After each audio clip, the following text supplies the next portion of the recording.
पण कापूस पुन्हा पारतंत्र्यात गेला. कापसाचा एक अधिकार झाला, फेडरेशन झालं. एकच दुकान सरकारचं, आणि त्या फेडरेशन मध्ये ग्रेडरनी लुटलं, काटापट्टीवाल्यांनी, चेक वाटणाऱ्यांनी, बँकेनी आणि सरकारनी सुद्धा भावात किती लुटलं. जेव्हा इथं 1500 रुपये क्विंटलला भाव होता, तेव्हा जगात 4500 रुपये क्विंटलला भाव होता. म्हणजे जवळपास 3000 रुपये क्विंटल भाव कमी द्याला. महाराष्ट्रात एक अधिकार, गुजरात आणि आंध्रात खुल्लं होतं.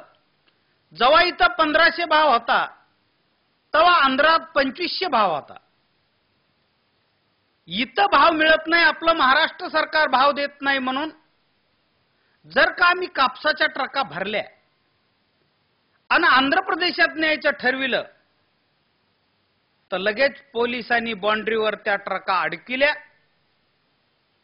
शेतकऱ्याला अटक केली. दुसऱ्या दिवशी पेपरला बातमी आली, चोरटा कापूस पकडा. चोरटा कसा झाला हो? दिवसात लावला, दिवसात याचला, दिवसात भरला, दिवसात चालीला.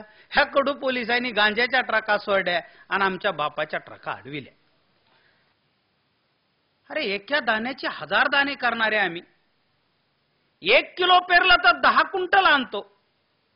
गाडीभर ऊस लावला तर ट्रकभर ऊस आणतो. आणि पुन्हा आमच्या धंद्याला जोड द्यायची गरजच पडली का? पण जोडधंदा कोणता सांगितला? पेट्रोलचं लायसन पुढाऱ्याच्या पोरायला, चमच्याला. दारूचे लायसन प्यायला, पैपाच्या, मोटरच्या एजन्स्या, गॅसच्या एजन्स्या, सरे तिकडं पुढाऱ्याकडं. आणि आम्हाला जोडधंदा सांगितला. संक्रित गायी येती घरा, तोची दिवाळी दसरा. संक्रित गायी पाळा म्हणले.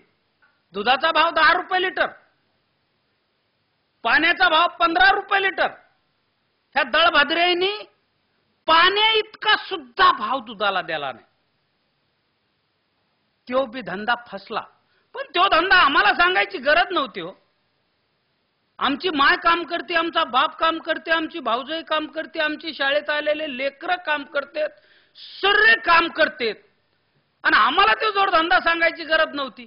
तो जोडधंदा सांगायला पाहिजे होता फौजदारला, तहसीलदारला, कलेक्टरला, इंजिनियरला, की साहेब तुम्ही एकलेच काम करता, तुमच्या पगारीवर खूप ताण आला असन, तुमच्या बायकोला 2 म्हशी घेऊन देतो, सडकाच्या कडेनी चारी जाय म्हणा इळभर तिला, आणि संध्याकाळी तू दूध इकी जाय जरा जाऊन. भूगोल नावाच्या पुस्तकात आम्हाला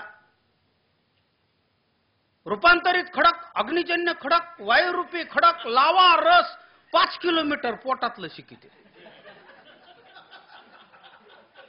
फार पण काळी माती, धसाड जमीन, चोपणी जमीन, खडकाळ जमीन, त्याच्यात पीक कोणचं घ्यावं हे नाही शिकलं. आम्हाला 5 किलोमीटर खाल्लं शिकविलं. आम्हाला आमच्या गणितामध्ये आमच्या बापाचं गणित नाही शिकविलं.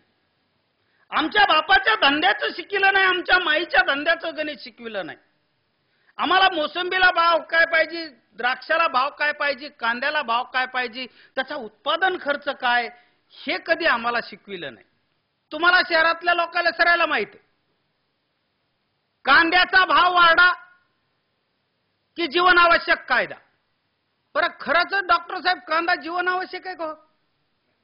समजा तुमच्या इथं 15 दिवस कोणी कांदा खाल्ला नाही म्हणून चौकात आला, चक्कर येऊन पडला, कांदा कांदा म्हणून हातपाय खोडू खोडूच मेला, असं काही झालं का? कांदा जीवनावश्यक आहे का? अरे जीवनावश्यक औषध गोळ्या. साप चावला, इंजेक्शन नाही मिळालं, डॉक्टर साहेब मरतं का नाही माणूस? हो पंतप्रधानाची बायको की 50 रुपये कांद्याचा भाव झाला, बजेट वाढलं. खरं असं कोय? पाकिस्तानमध्ये 105 रुपये किलो साखर असताना साखर निर्यात करायची नाही, आपल्या भारताला जेवढी साखर लागते तेवढी ठेवा आणि बाकीची निर्यात करा. शेतकऱ्याला 3000 रुपये टन ऊसाला भाव देता येतो, पण ते भाव द्यायचा नाही सरकारला, हे लाचार ठेवायचे म्हणून साखरावर बंदी. पण साखराचे बिस्किट झाले की मोकळे. त्याची मळीची दारू झाली की कुठं बी न्या. आमची माय जगाची अन्नपूर्णा आहे, आमचा बाप जगाचा अन्नदाता आहे.